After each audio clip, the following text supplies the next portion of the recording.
ও ভাই, এগুলো কি মূর্তির কাছে বলার জিনিস?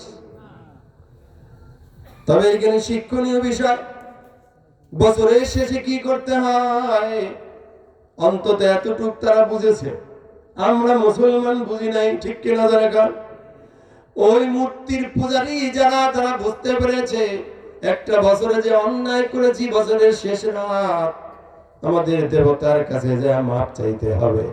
এই অনুভূতিকে আমি স্বাগত জানাই, এই অনুভূতিকে স্বাগত জানাই। কিন্তু তাদের স্রষ্টাকে চিনতে পারেনি। পাপ আর পঙ্কিলতা গুলো মাফ করাবে কে, করবে কে, চিনতে পারেনি। ঠিক কিনা জোরে বলেন? ভুল করেছে কিন্তু মাফ চেয়েছে, ভুল করেছে, শিরিক করেছে, কিন্তু তার অনুভূতি জেগেছে যে পেছনের বছরটিতে আমার পাপ ছিল, আমার ভুল ছিল। আফসোসের বিষয়, মুসলমান বুঝতে পারে না। বাইতুল মুকাররমের বর্তমানের খতিব, জগৎ বিখ্যাত এশিয়ার শ্রেষ্ঠ আলেমদের অন্যতম মুফতি আব্দুল মালেক সাহেব গত জুমায় বলেছেন,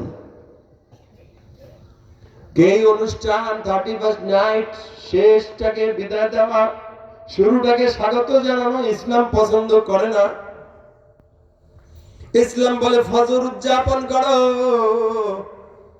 তোমার সকালকে উদযাপন করো, সকালকে ফজর দিয়ে স্বাগত জানাও, রাতকে মাগরিবের মাধ্যমে স্বাগত জানাও, ঘুমের আগে এশার মাধ্যমে তুমি জাগত ওই জীবনটাকে বিদায় জানাও, ঘুম থেকে জায়গা ফজরের মাধ্যমে ঘুমন্ত এই সময়টাকে বিদায় জানাও। কথা বলেন? এক বছরের অপেক্ষা তো করতে বলেন না।